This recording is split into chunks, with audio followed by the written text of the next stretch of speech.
Olá, queridos e queridas, sejam bem-vindos a Fim de Casamento. Hoje eu tenho uma notícia muito triste para dar para vocês, tá? Infelizmente, gente, por conta das inúmeras denúncias que o canal tem recebido, o canal ele pode sair ao ar a qualquer momento. Eu não sei por que as pessoas estão fazendo isso, não sei se elas acham que o canal não agrega vocês, se vocês não gostam do canal, não sei. Eu sei que isso tem acontecido, não sei se é uma pessoa, três pessoas, não sei quantas pessoas são. Eu sei que o canal tem sido notificado, tá? Então, por isso que eu sempre peço para vocês, deixe o like no vídeo, compartilhe, interage, para que o YouTube ele entenda que o canal ele é agregável na tua vida, que ele está te ajudando e que ele é algo bom na vida das pessoas e não um canal que está ao léu por aí, tá, gente? Então, eu já venho deixando essa notícia para vocês, e caso o canal parar de ser noticiado aí, ser notificado, você já sabe o que aconteceu. Então eu falo isso com muita dor no meu coração, porque eu não quero que isso aconteça, porque todos os dias eu recebo mensagens de mulheres pedindo ajuda, mulheres que precisam falar, que precisam alertar, e o canal ele dá essa oportunidade para todas as pessoas que querem contar a sua história, tá? Muitas não querem aparecer e a gente entende, então a gente tem várias ferramentas para que a identidade da pessoa seja preservada. O importante é elas falarem, né? Que elas tirem do coração dela, ou eles também, que agora tem muito relatos de homem, o que está ali há muito tempo dentro, ele se machucando. Então, falar também é uma forma de cura, tá bom? Então, é isso, gente. Então, eu já peço que você deixe o like aqui nesse vídeo, interage conosco nos comentários, coloque qualquer coisa. Se o fim de casamento ele agregava na tua vida, por que você gosta da gente? Se nós já te ajudamos de alguma forma, coloque aí nos comentários, tá bom? Porque isso é muito importante para que o YouTube ele meça ali na régua que nós somos importantes na vida de vocês, tá bom? Então, é isso. Vamos aqui para o relato de hoje, que esse também é o mais importante aqui do fim de casamento. Hoje nós temos um relato que ele não é muito diferente de alguns que a gente já viu aqui. Só que ele tem um quê de insatisfação, de indignação, de frustração também, porque é uma traição tripla, gente. Essa mulher, ela foi apunhalada assim, não foi uma vez seguida, não, foi 3 vezes de uma vez só, tá? Então fizeram uma crueldade muito grande com essa mulher aqui. Então bora lá pro relato dela, tá?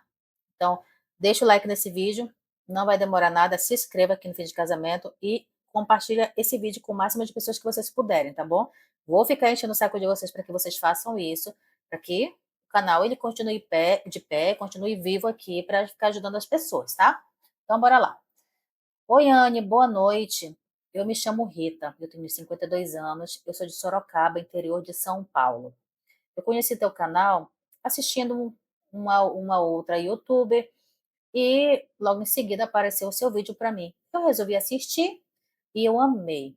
Desde então eu assisto todos os dias, todos os vídeos e repito também várias vezes eles quando não tem nenhum novo. Isso tem me ajudado muito e é por esse motivo que eu vim aqui falar um pouco da minha história. Eu sei que vai parecer bem longo, mas eu preciso muito falar cada detalhe do que me aconteceu. Vai que ajude alguma mulher, né? Ou também algum homem. Então, bora lá. Eu trabalhava como enfermeira. Essas enfermeiras que fazem de tudo dentro do hospital, que segura a barra de todo mundo, menos a própria barra. Eu me casei bem cedo, muito cedo mesmo. E meu casamento teve muitos problemas. Meu marido, Marcelo, ele era um homem muito duro, daqueles que não admitiam contestação, machista até o último fio de cabelo. E o pior, ele despejava toda essa rigidez no nosso único filho, o Lucas. Desde pequeno, o Lucas sempre foi diferente de todo mundo. Sensível, expressivo, como meu esposo dizia, era afeminado demais para o gosto dele. Mas eu não via problemas nas opções sexo do meu filho, mas o Marcelo não. Ele via fraqueza, via rebeldia, ele via tudo. A convivência dos dois era uma guerra que só eu parecia enxergar. O Marcelo implicava com o jeito do Lucas sentar, falar, se vestir. Tudo era motivo para criar aquele clima horrível dentro de casa. O Lucas cresceu sob críticas constantes e eu confesso que eu fui muito omissa. Às vezes eu tentava defender, mas era silenciada com os gritos e humilhações do Marcelo. Quando o Marcelo ele foi assassino, você já sabe, num assalto, eu tinha 41 anos. Ele estava Ele estava voltando de um plantão extra e reagiu ao assalto. Levaram o celular, a carteira e deixaram ele lá, estirado no chão, perto ali de um posto de gasolina. Foi um choque para a gente. Lucas, nessa época, tinha 16 anos. E se antes ele já era um adolescente complicado, depois da morte do pai, ele virou uma bomba relógio. Ele me culpava por tudo. Disse que eu deixei o pai dele morrer, que não fiz nada, que não ajudei nada. E eu nunca entendi de onde vinha tanto ódio, porque eu procurava defender ele, não como deveria, mas eu nunca julguei ele, nunca apontei o dedo para os erros dele. Então, eu estava em pedaços com, né, com a perda do meu marido, e ainda assim ele me tratava como se eu fosse a culpada de tudo de ruim que ele sentia. Com o tempo, ele começou a trazer um amigo constantemente para dentro de casa. O nome dele era Rafael, um menino muito educado, sorridente, mas com aquele ar estranho. Parecia assim que sempre estava escondendo alguma coisa. Eles passavam horas trancados no quarto, riam, cochichavam. No começo eu achei normal, mas à medida que o tempo passava, eu comecei a perceber que tinha coisa ali, né? Pô, não era coisa errada, mas tinha uma coisinha ali. Um dia eu vi Lucas acariciando o cabelo do Rafael enquanto pensava que eu estava, quando pensavam que eu estava dormindo. Foi aí que eu entendi. Eles estavam juntos e não era só como amigos. Eu nunca fui preconceituosa, muito pelo contrário. Mas o choque veio por outro motivo, porque meu filho era estranho, né, ver aquilo ali, porque ele nunca confiou em mim, nunca me contou nada. Então, assim, eu fiquei meio assim receosa, meio insatisfeita com aquilo, porque ele não me falou. Ele poderia ter se aberto para mim, me dito, né, o que ele estava sentindo pelo amigo dele. E mesmo depois de tudo que nós passamos, ele preferiu esconder a opção dele, ou quem ele era de verdade. E aquilo ali me doeu muito, saber que eu não tinha confiança do meu filho. O relacionamento dos dois durou 2 anos. E até que, de repente, o Rafael sumiu. Lucas mudou o corte de cabelo, começou a se vestir de forma mais máscula. Segundo ele não queria mais gostar de menino. E ele apareceu com uma menina. O nome dela era Mariana. E eu me assustei muito. Ele nunca havia mostrado interesse por nenhuma garota. De uma hora para outra, estava apaixonado, dizendo que queria fazer tudo diferente. A Mariana era muito bonita, simpática, parecia inofensiva, mas algo nela não me descia.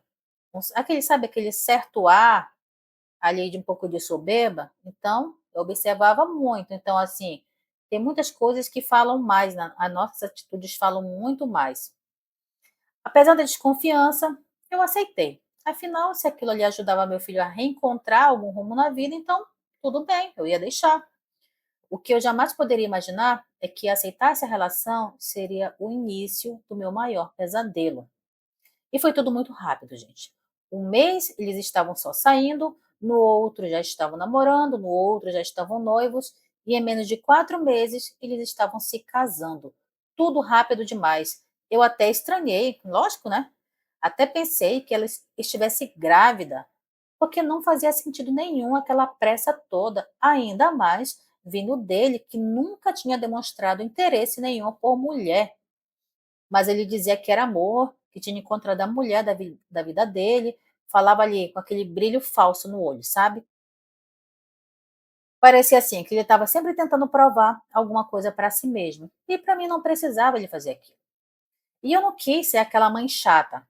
Achei que talvez só fosse uma fase, uma tentativa dele se encaixar no que esperavam dele. E eu, ali, cansada de brigar com ele, de ter aquelas desavenças, calei a boca. Eu fui no casamento, comprei presentes, fiz ali o papel que toda mãe faria. Depois que eles vieram da lua de mel, eles vieram morar comigo. Eu morava sozinha desde que o meu marido faleceu. E apesar das brigas com o Lucas, a casa me dava ali muita tristeza. No início eles disseram para mim que era só algo temporário, que iam me ajudar com as contas e que iam economizar para comprar algo próprio, né? Uma casinha, um apartamento. E eu aceitei. Bobeira minha. No começo, a Mariana era um doce de pessoa. Ajudava a lavar louça, perguntava se eu queria ajudar com a janta, elogiava tudo o que eu fazia, mas em pouco tempo as garrinhas dela começaram a aparecer. Ela começou a se meter em tudo, dava opinião em como eu devia cuidar da casa, criticava o modo como eu cozinhava, dizia que as coisas agora eram diferentes e que eu precisava evoluir. Tudo com aquele jeitinho doce que dava raiva.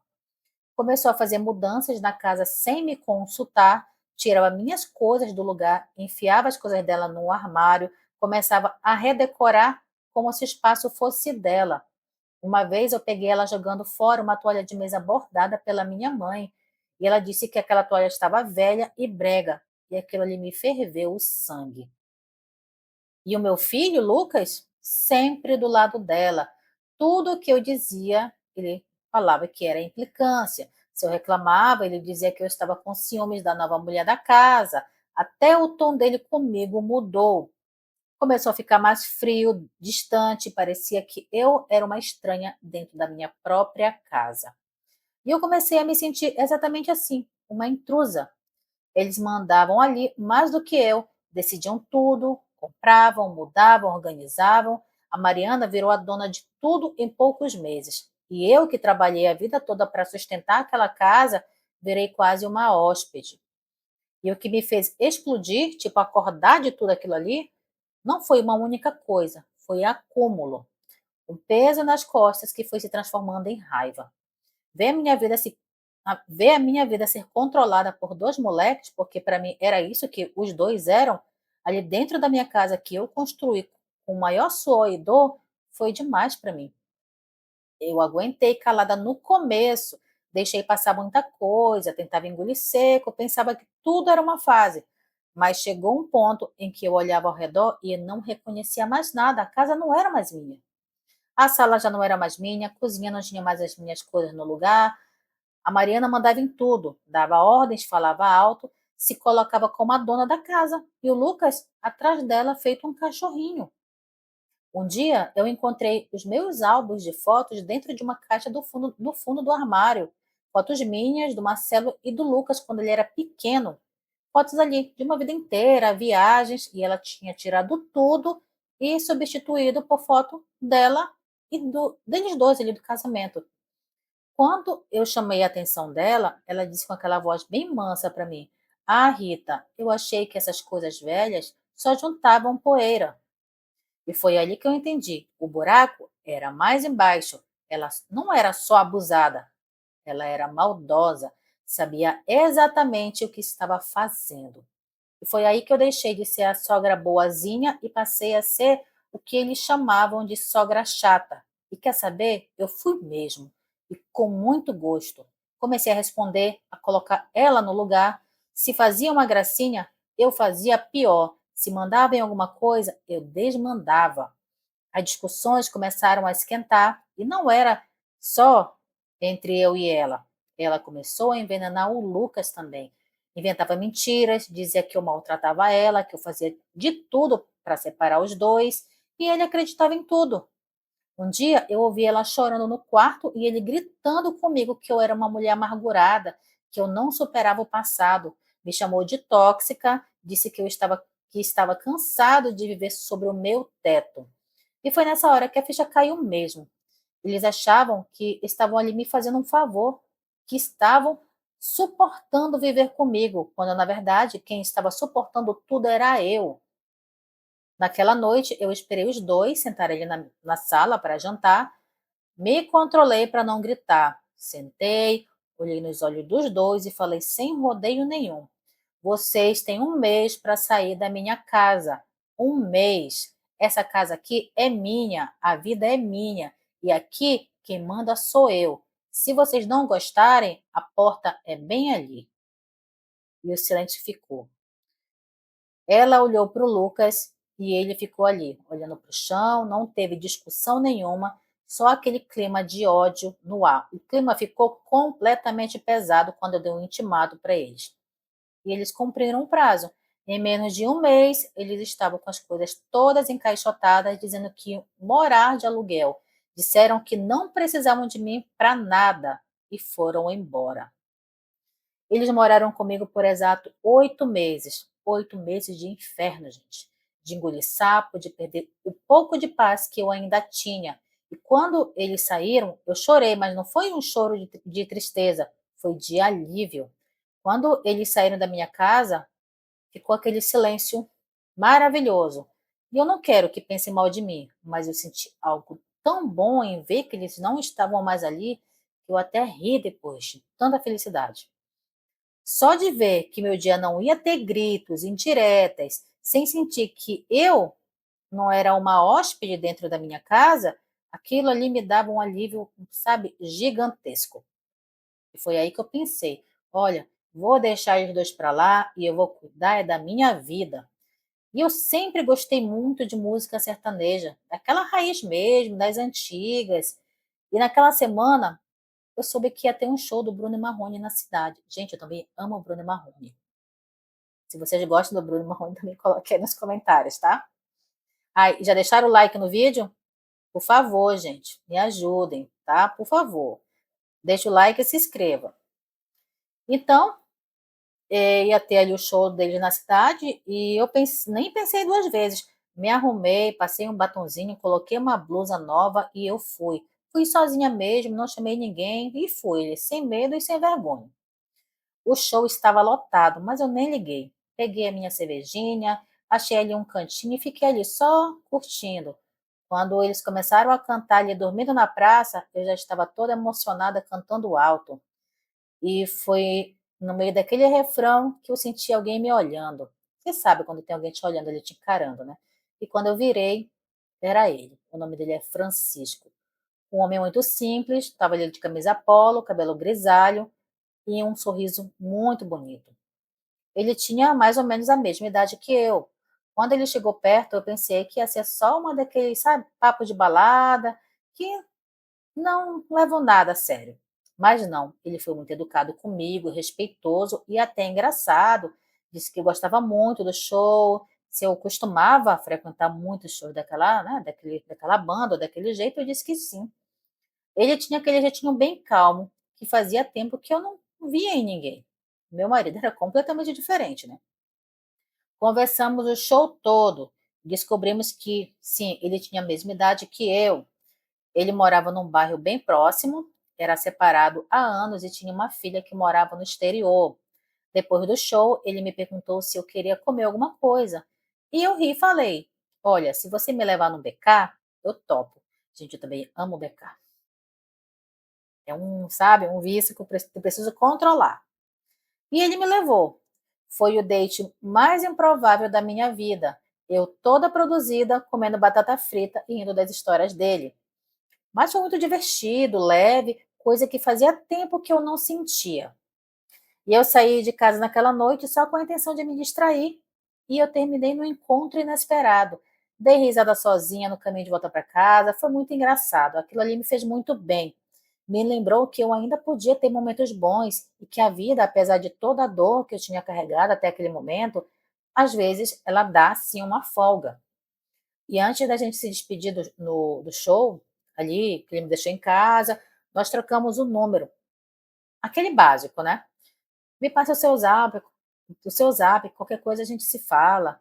E eu confesso que eu achei que ele nunca fosse me ligar. Achei que tinha sido só aquele papo de fim de noite, coisa para não deixar o clima esquisito, só isso.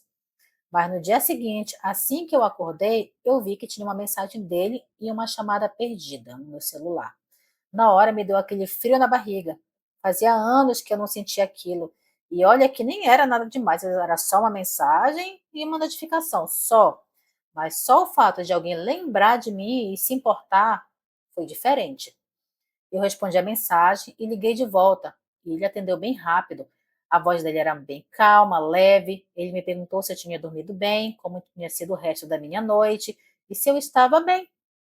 E eu disse que sim, que eu estava feliz por ter ido ao show e que a noite tinha sido mais divertida do que eu esperava. E foi então que ele me convidou para almoçar. Disse que conhecia um restaurante simples, que servia uma comida boa, bem caseira, do jeito que a gente gostava, né? Porque a gente já tinha ali 50 e poucos anos, né? Então não gostava de comidas muito elaboradas, gostava de comida caseira, comida de mãe. E eu, lógico, aceitei na hora. Passei o endereço onde eu estava, que era no meu trabalho, pedi um tempinho, né, para que eu fosse em casa, me arrumar, e ele tudo bem, esperou eu me arrumar, depois ele passou lá em casa e nós fomos pro desculpa, gente, e fomos lá pro restaurante. E eu vou te falar uma coisa, fazia muito tempo que eu não me arrumava para ninguém.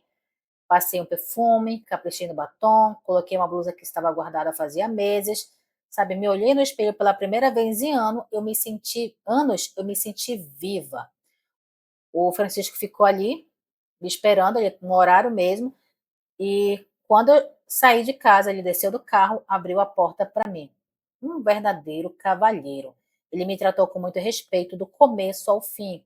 No caminho, nós fomos conversando como se já nos conhecêssemos há tempos. Não teve aquele silêncio desconfortável, nem esforço nenhum. Foi algo muito leve. O almoço foi ótimo, uma comida muito boa, sabe? Conversamos, rimos, tiramos foto para registrar aquele momento. E a gente falava sobre tudo: trabalho, filhos, a nossa vida, separações. E ele parecia um homem muito maduro, vivido e que sabia viver. E isso, para quem passou anos sendo mandada calar a boca, fazia uma diferença enorme. Na volta, quando ele estacionou o carro perto da minha casa, ele ficou em silêncio por alguns segundos. E aí ele perguntou: Rita, você está aberta para um relacionamento? Porque eu estou muito interessado em você. Na hora eu gelei, eu me senti uma menina de 18 anos, meu coração gelou, a minha boca ficou seca, eu fiquei sem saber o que responder ali para ele. Mas eu olhei e eu falei a verdade. Olha, eu tô sim, mas eu acho que a gente deveria ir com um pouquinho de calma, né? Ele sorriu, consentiu com a cabeça assim que sim e disse: Calma, não se preocupa, porque a calma é meu sobrenome. Depois nós nos beijamos. Nossa, fazia tempo que eu não era beijada daquela forma. E ele me beijou tão intensamente que eu fiquei até com vergonha. Eu saí do carro com aquele sorrisinho no rosto que eu nem conseguia esconder. Eu não sabia o que aquilo ia virar, mas eu resolvi me dar uma chance. No mesmo dia do almoço, à noite, o Francisco me adicionou nas redes sociais. Até aí, tudo bem, eu aceitei. Minutos depois, o meu celular apitou de novo e era uma notificação. Francisco atualizou seu status de relacionamento para um relacionamento sério com a Rita. Eu fiquei parada ali olhando o celular e eu congelei. A gente tinha acabado de se conhecer, um almoço, duas conversas, e o homem já estava colocando isso nas redes sociais como se fosse um namoro de anos, sabe? Eu me assustei com a rapidez, eu achei exagero, mas eu não falei nada na hora. Me deixei levar. Talvez ele só fosse intenso, né? Vai que era o jeito dele. Só que aí veio a próxima notificação. Ele tinha postado uma foto nossa, uma selfie que tiramos no estacionamento ali do restaurante. E junto da foto veio aquela legenda enorme que ela colocou só um trechinho aqui. Deus me presenteou com essa mulher maravilhosa. A vida está me dando uma nova chance de ser feliz ao lado da Rita. Que sorte a minha de te encontrar. Te amo. Gente, vocês estão de queixo caído, eu também estou. E ela também ficou. Amiga, eu fiquei de queixo caído. Aquilo ali foi demais. Nem 3 dias e ele já estava jogando aquela declaração pública e dizendo eu te amo para mim. Vocês acham que foi exagerado também? Eu acho. As meninas também vão dizer, os homens também. Eu acho. Peguei o telefone na hora e liguei. Ele atendeu todo animado, mas eu fui direta. Olha, Francisco, eu não estou confortável com isso. Tá tudo indo rápido demais. A gente nem se conhece direito. Você já sai ali postando tudo, fazendo declaração. Na hora que ele me ouviu falando isso, ele mudou o tom, baixou a voz, ficou todo ali sentido.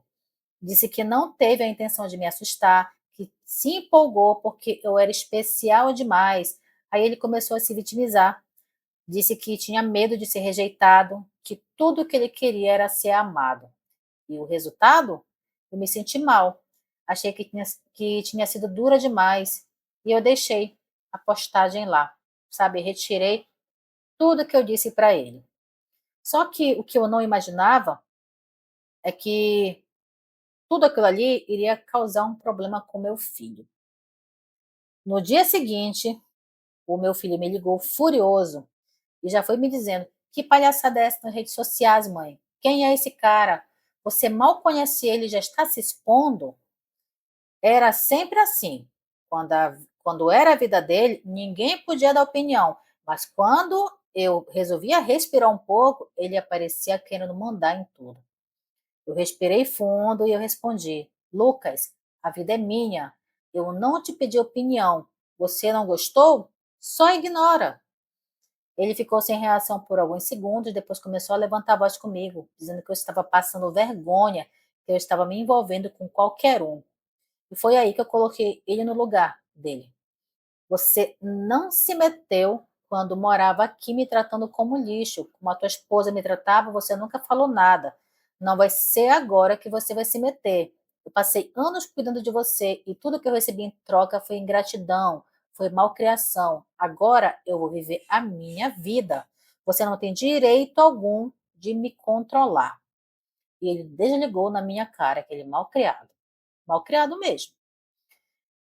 E mesmo ali, com o peito apertado, sabe, de ter falado daquela forma com meu filho, eu me mantive firme. Pela primeira vez, eu tinha me defendido das agressões dele ali, verbais.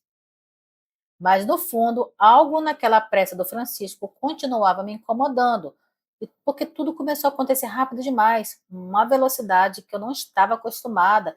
Em uma semana, o Francisco já tinha me apresentado como namorada, postado foto, declaração de amor, e agora ali estava querendo resolver conflitos da minha vida também. Porque depois que teve a briga com o Lucas, né, por causa das postagens dele, eu falei para ele o que tinha acontecido, né? Ó, eu falei: olha, meu filho, ele viu as postagens, surtou, veio para cima de mim com mil julgamentos. Então, assim, tá bem chato o clima. O Francisco me ouviu ali e no final ele disse com a maior naturalidade: deixa comigo que eu vou resolver isso. Eu não entendi na hora o que ele queria dizer com isso. Só achei que fosse uma forma de me acalmar, sabe, uma frase solta. Mas no dia seguinte eu entendi que não era conversa, coisa nenhuma. Ele fuçou, achou o perfil do Luca nas redes sociais e mandou mensagem para ele. Simples assim. Disse que queria conversar, que tinha respeito por mim e que não queria conflito com ninguém. E o mais surpreendente, o Lucas topou conversar com ele. Os dois se encontraram no shopping e sentaram ali para conversar. E eu fiquei sabendo de tudo depois pelo próprio Lucas, porque foi ele que me contou. Até hoje, eu não sei exatamente o que foi que eles conversaram. Francisco também nunca me contou. E quer saber, hoje, isso não me interessa nem um pouco.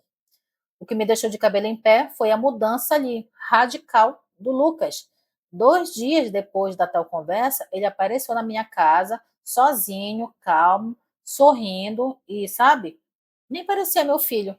Sentou ali no sofá, elogiou minha casa, perguntou se eu estava feliz e disse que o Francisco parecia ser um cara legal e que eu merecia ser feliz. E me chamou de mulher guerreira. Disse que eu era uma mulher admirável por tudo que eu passei com o pai dele. E eu quase perguntei para ele se ele estava passando bem, se ele não estava precisando de uma medicação. Sabe, aquele menino me tratava com tanto desprezo, sabe? Ele me chamava de amargurada, que eu era presa no passado, e agora ele estava ali cheio de elogios. Estranho, né? Mas eu ouvi tudo aquilo e fiquei quieta e até agradeci. Mas por dentro eu fiquei desconfiada sim. Aquilo não era normal. Não era. Do Lucas, do meu filho, não. Do jeito que ele sempre foi comigo, eu tinha que ficar desconfiada. Mas como eu estava cansada das brigas com ele, eu aceitei aquela paz repentina que ele estava me oferecendo. Eu me deixei levar pela ideia de que talvez, só talvez, as coisas estivessem melhorando. Mal sabia eu que aquele era só o início de um jogo mais sujo dele. Depois daquela aproximação estranha entre o Francisco e meu filho, tudo ficou mais tranquilo, pelo menos na aparência. Lucas parou com as críticas, Francisco começou a frequentar ainda mais a minha casa quase todos os dias, e num piscar de olhos, ele já estava fazendo ali parte de toda a minha rotina praticamente. me buscava no trabalho, me deixava, e era assim, praticamente todos os dias. E ele chegava sempre com aquela desculpa: um cafezinho, um almoço depois do trabalho, sabe? Ah, eu passei aqui só para te ver. Eu estava tão carente de atenção, sabe? Porque fazia anos, né, que eu não recebia aquele tipo de carinho, que eu fui cedendo e fui cedendo. Depois de 2 meses do nosso primeiro encontro, foi que aconteceu o babado light, que você já sabe que acontece entre um homem e uma mulher, né, entre duas pessoas. Ele insistiu várias vezes para a gente ter algo mais íntimo. No começo eu relutei, eu me sentia enferrujada, né, insegura, eu tinha medo de me envolver demais e quebrar a minha cara. Mas ele era muito insistente, sempre falando que me achava linda, que estava com desejo e que precisava de mim. Era difícil ouvir aquilo ali depois de tanto tempo ali sem um homem, sabe? Me olhar e me falar tudo aquilo é difícil, né? A verdade é que fazia muito tempo em que eu não me sentia desejada. Então, eu cedi. E eu lembro certinho do dia. Foi numa sexta-feira, ele me buscou no trabalho, fomos para casa, ele comprou um vinho, comprou uma pizza e ficamos lá, sabe? Ele passou o restante do dia ali comigo, ficamos no sofá, bebemos o nosso vinho e foi aí que aconteceu o babado. E foi muito bom, eu não vou mentir para vocês. Naquele momento eu me senti viva de novo, mulher. Mas depois da primeira vez, toda vez que ele vinha na minha casa, ele queria. E quando eu dizia que eu não estava no clima, que eu não queria, ele ficava com aquele jeito meio que infantil, emburrado. Falava que eu estava esfriando, que eu era mais carinhosa com ele e que ele não estava entendendo o porquê da minha mudança. Só que não era nada disso, eu só estava cansada, a minha rotina de trabalho era muito exaustiva. Mas, para evitar conflito, muitas vezes eu acabava cedendo. Então, a intimidade virou praticamente uma obrigação para mim. Ao mesmo tempo, eu comecei a tentar saber mais sobre ele, sobre o passado, os relacionamentos anteriores. Eu queria entender com quem eu estava lidando. Eu queria conhecer a verdade sobre ele. Mas toda vez que eu tocava no assunto, ele desviava. Ele sempre dizia coisas soltas. Ah, não deu certo porque ela era muito fria. Ah, não, a minha ex era muito ciumenta, ela me sufocava, mas ele nunca dava detalhes, nunca contava nada realmente ele mais profundo. E quando eu insistia, ele mudava de assunto, como se o passado dele não fosse da minha conta. Então eu ficava com aquilo ali na minha cabeça, mas eu me sentia pressionada a não insistir. Afinal, ele estava sendo tão presente, tão atencioso, e que aquilo ali acabou me calando, né? As atitudes dele me calavam. Eu comecei a perceber que ele tinha muito mais controle da situação do que parecia, mas eu só fui entender isso direito mais para frente. Com quase 8 meses de relacionamento, o Francisco me pediu em casamento e eu aceitei. Foi, sabe, ele me pediu ali foi um pedido simples.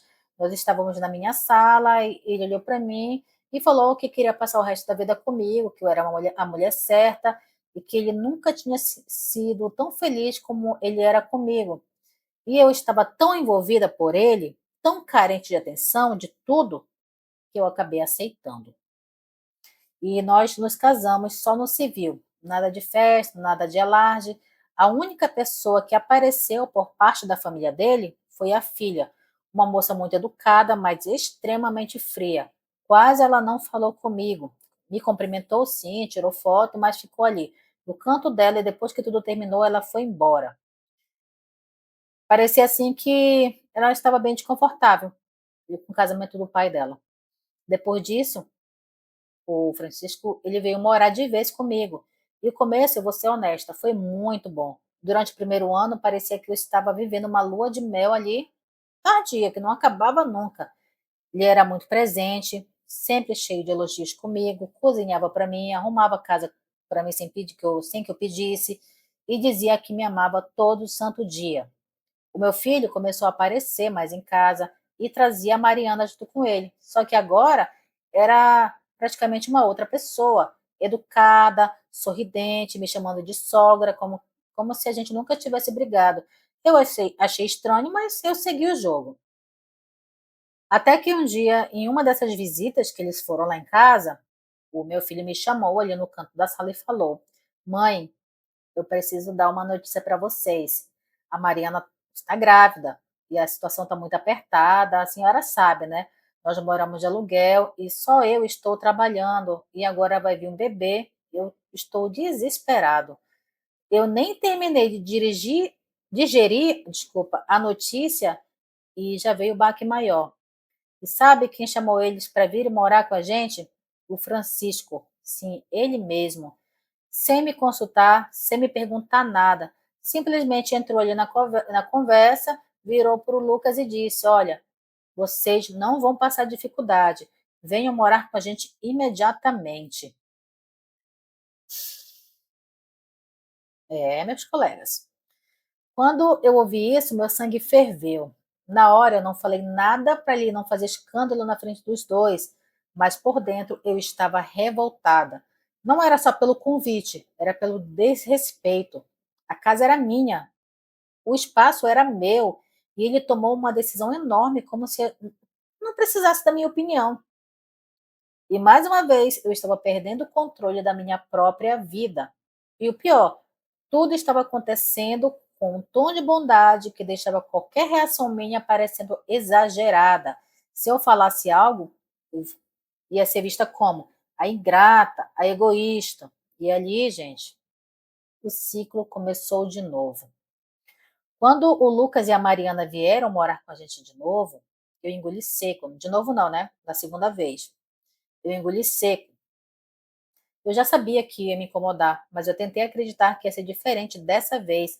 Afinal, ela estava grávida, e ele parecia mais calmo, e o Francisco, sabe, sempre sendo bom ali com eles o tempo todo. No começo, tudo correu muito bem, cada um no seu cantinho, respeitando o espaço, sem confusão. A Mariana me ajudava na cozinha, o Lucas trabalhava o dia inteiro e o Francisco tentava manter o clima leve dentro de casa. Mas depois de 2 meses, veio a notícia que, sabe, desmontou o nosso mundo. A Mariana perdeu o meu netinho. E foi tudo muito rápido. Ela teve um sangramento, ali corremos para o hospital, mas não tinha mais bebê. A casa ficou ali em silêncio total. A Mariana entrou num estado de tristeza profunda.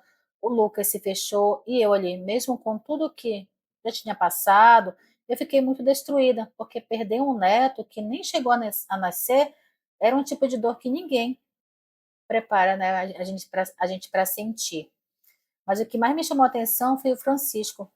Ele virou ali um pai para eles, literalmente. Cuidava da Mariana como se fosse filha dele, fazia chá, levava no médico, conversava, ficava horas no quarto com ela, sempre tentando consolá-la. Para o Lucas, ele era um conselheiro, chamava para conversar, sempre ali com aquele papinho de superar, de ser forte, de seguir em frente. Eu observava tudo ali com aquele misto de espanto e desconfiança. Era tanta dedicação que às vezes parecia que ele estava mais envolvido emocionalmente com a dor deles do que eu mesma, que era mãe, né, e sogra. E por mais bonito que fosse ver ali alguém cuidando da minha família, tinha algo ali que não batia. E eu ficava pensando, por que tanto envolvimento? Por que tanta preocupação, né? Francisco agia como se tivesse uma responsabilidade com eles que ia além do normal. Mais uma vez eu calei minha boca porque eu não queria parecer ingrata. Só que dentro de mim, a pulga e o cachorro atrás da orelha já estavam ali latindo. A minha desconfiança não nasceu do nada, vocês estão vendo. Foi crescendo aos poucos, pequenas atitudes, o jeito como o Francisco se aproximava demais do Lucas, como falava com ele ali com uma intimidade que não parecia de sogro e muito menos padrasto. E eu passei meses engolindo isso calada, tentando acreditar que era coisa da minha cabeça. Afinal, a gente ainda tinha uma vida íntima, né? Não tinha afastamento, não teve aquele esfriamento como tem quando acontece ali uma separação. Ele continuava me procurando, me querendo, me elogiando, dormindo comigo. Então, não tinha nada dessas coisas. Mas pessoas boas não são feitas de besta por muito tempo. Um dia, era final de semana, eu tinha preparado ali um almoço bacana pra gente, né? Ali, domingo, beber um vinho, conversar.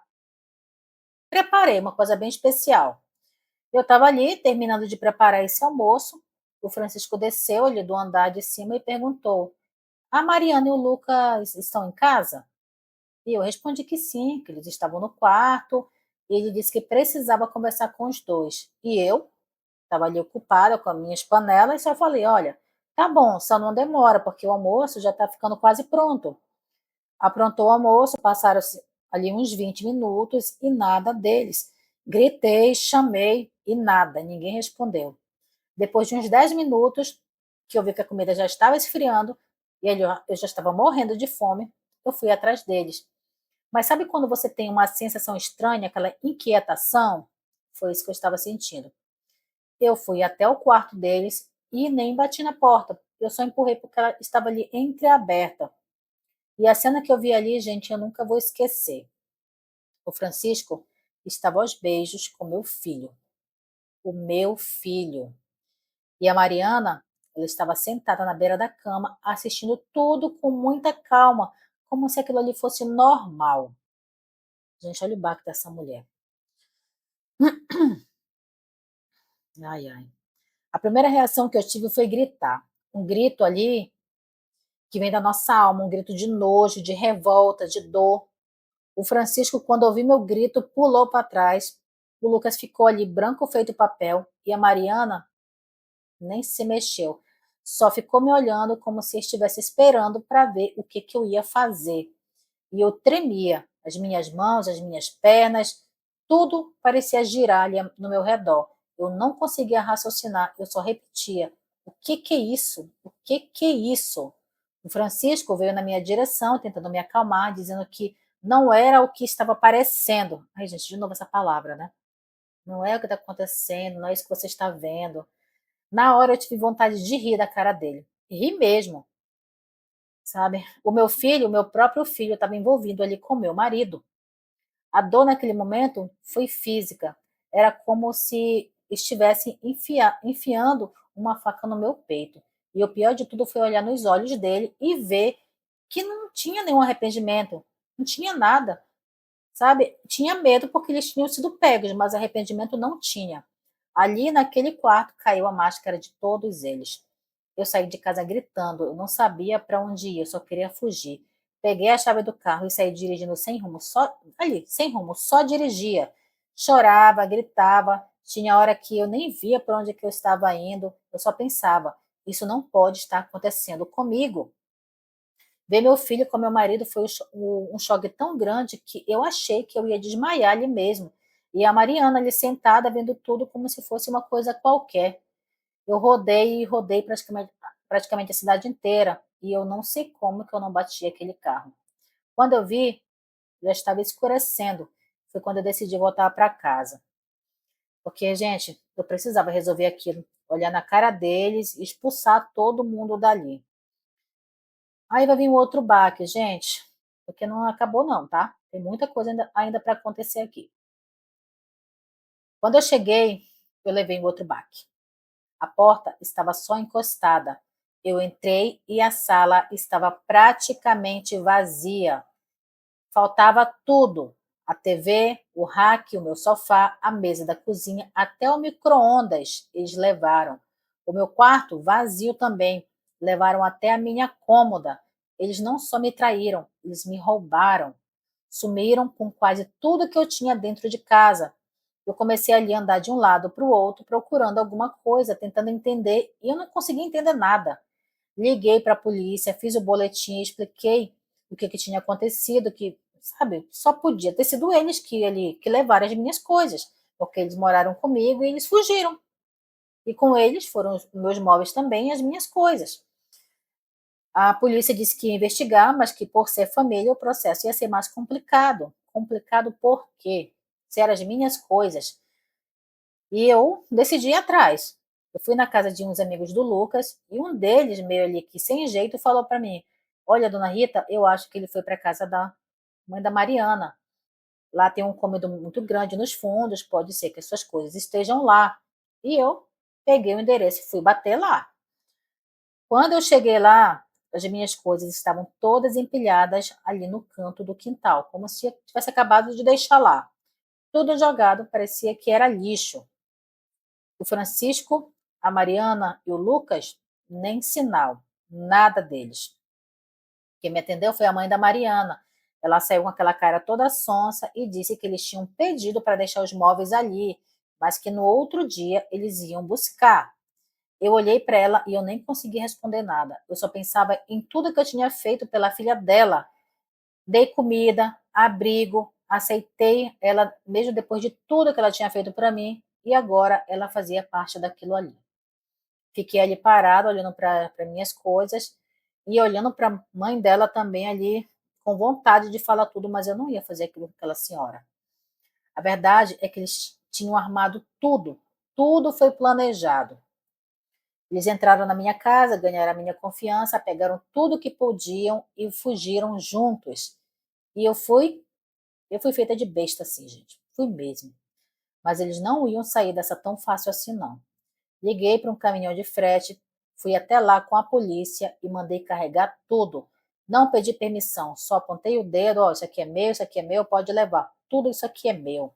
A mãe da Mariana ficou com aquela cara ali de assustada, tentando fingir que não tinha nada a ver com aquilo, mas eu nem olhei para a cara dela. Peguei o que era meu e fui-me embora. No dia seguinte, eu tentei ligar para o Francisco, liguei uma, duas, três vezes, inúmeras vezes, e ele não me atendeu. 2 dias depois, eu recebi uma mensagem dele no meu WhatsApp. Rita, me perdoa, eu não sei o que aconteceu. Eu errei, mas não dá mais para isso continuar assim. É melhor a gente se separar. Gente, simples assim. Depois de tudo, tudo mesmo, ele destruiu a minha vida, levou meu filho junto e ainda teve cara de pau de dizer para mim que não dava mais, que era melhor a gente se separar. Eu li aquela mensagem umas 10 vezes. Eu não sabia se ria, se chorava, se socava a parede. Respirei fundo e eu perguntei: Francisco, por que você fez isso comigo? Ele respondeu: Não sei. Me envolvi, aconteceu. Foi isso mesmo. Foi isso que ele me deu. Nenhuma explicação, nenhuma vergonha, nada. Só isso. Me envolvi, aconteceu. Como se tudo que a gente viveu não tivesse significado nenhum. Como se trair fosse algo simples ali. Aconteceu. Depois daquilo, tudo desandou de vez. Eu fiquei muito mal, tive crise de ansiedade, parei de comer, parei de dormir, eu não conseguia sair de casa, eu me sentia suja, usada e enganada como uma idiota. Mas a coisa mais inesperada a gente veio depois, porque ainda não acabou. Não acabou. Se você me assistiu até aqui, deixa o like, por favor, nesse vídeo, tá? E já coloca a tua opinião, porque eu tenho certeza que você já tem uma opinião formada dessa história aqui. Coloque sua opinião aí nos comentários, por favor. Quando ele colocou no perfil, nas redes sociais, que ele estava separado, quem que apareceu para falar comigo? A filha dele. Aquela mesmo que mal falou comigo no nosso casamento. Ela me mandou mensagem no direct pedindo para conversar comigo. Disse que viu a atualização do pai e queria entender o que tinha acontecido. Beber água, tá, gente?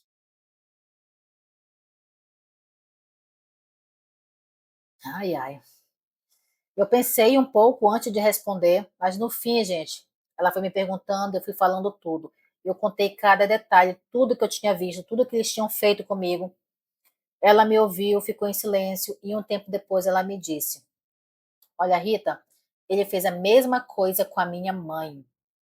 E na hora eu fiquei muda. E ela continuou falando. O meu pai traiu a minha mãe com outro homem. Quando ela descobriu, botou ele para fora de casa. A gente foi embora do Brasil para se livrar dele. Ele insistiu muito para que eu fosse no casamento de vocês. E eu só fui por educação, mas eu não queria, porque eu sabia que isso ia dar mer. Vocês sabem, né? Prepzão. Vocês sabem o que é mer? E ela falou assim mesmo. Sabia que ia dar. Disse que sentia muito por mim, que sabia o quanto ele era manipulador, que ele tinha ali o mesmo padrão, tinha feito, desculpa, gente, ele tinha o mesmo padrão com todas as mulheres que apareciam. Fazia elas se sentirem únicas, especiais, colocava para cima e depois ele destruía elas. E ela me disse isso com todas as letras. Olha, Rita, esquece ele, meu pai não vale nada, ele não vai mudar, ele só vai continuar fazendo isso com quem deixar ele fazer. Se você permitir, ele vai voltar e vai continuar fazendo a mesma coisa. A conversa com ela me fez ver que eu não era a única, que não, aquilo ali não era culpa minha. O problema sempre foi ele. Mas mesmo assim doeu porque, nossa, Deus, meu Deus, eu tinha acreditado naquele homem, porque eu tinha deixado ele entrar na minha vida, na minha casa, na minha cama, porque eu abri tudo para ele e ele destruiu tudo. Naquele dia, depois de falar com ela, eu apaguei todas as fotos que eu tinha com ele, bloqueei o número dele de tudo, redes sociais, WhatsApp, tudo. Eu não queria mais saber.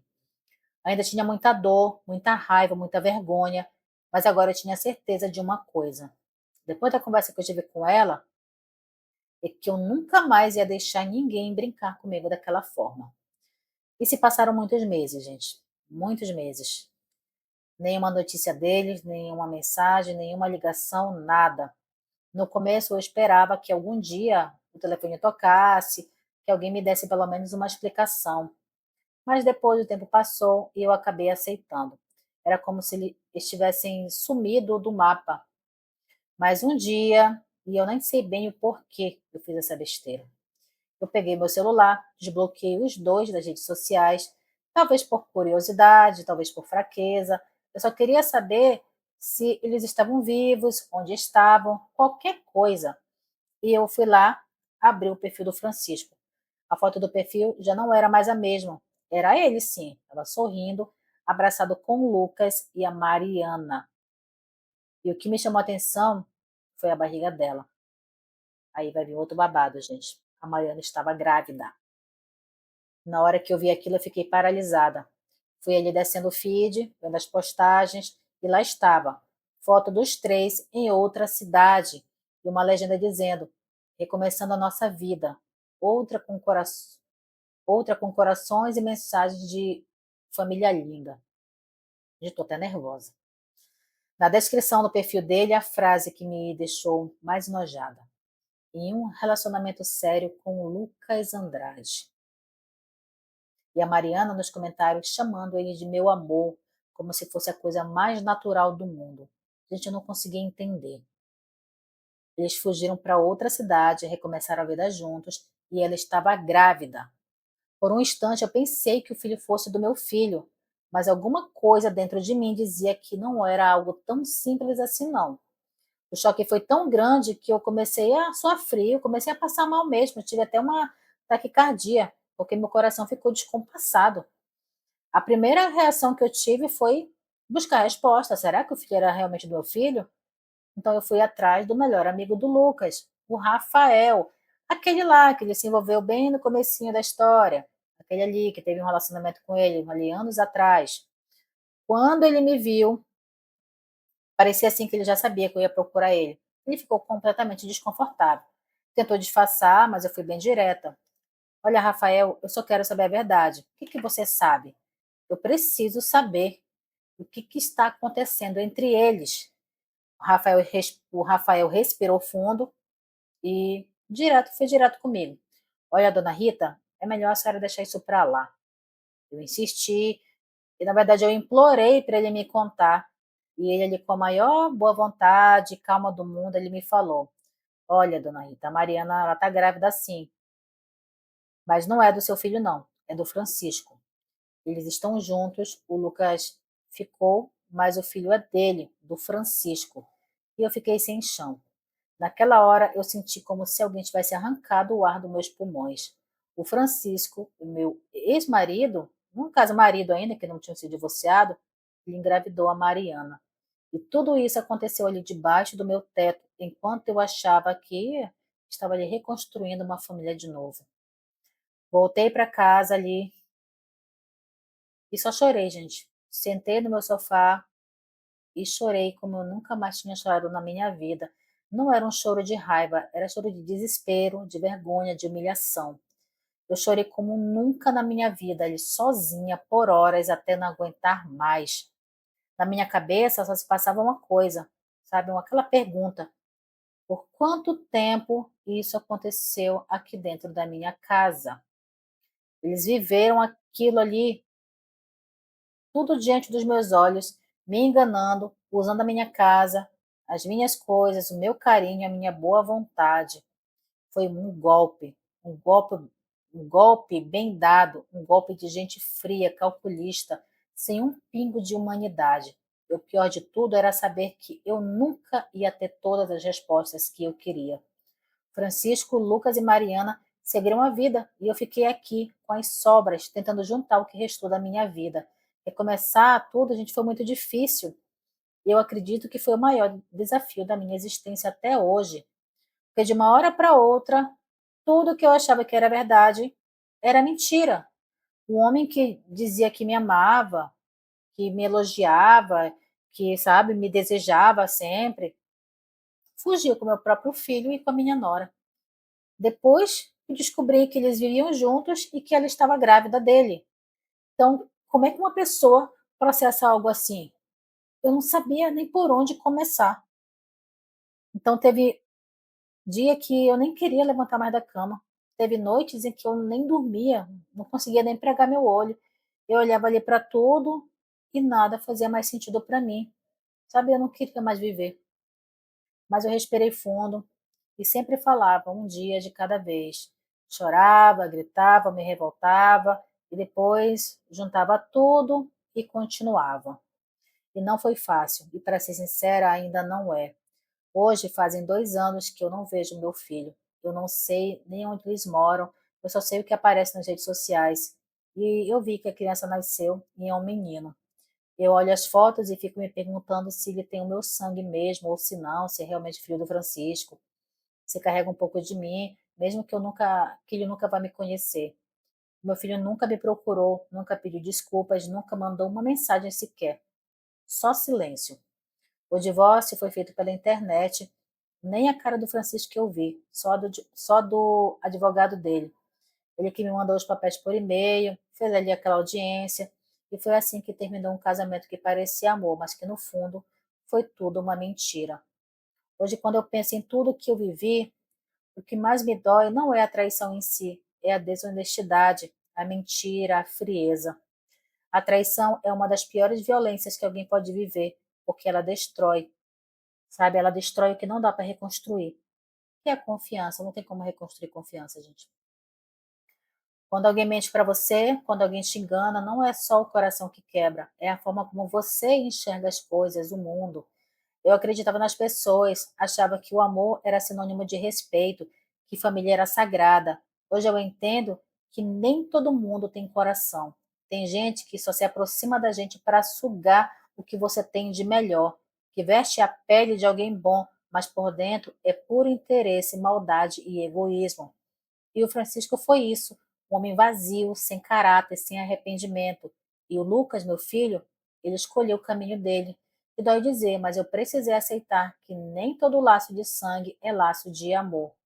A Mariana foi a chave de um plano que eu ainda não sei se começou antes de ela entrar na minha vida ou se foi se formando ali com o tempo. Mas hoje, isso pouco importa, né?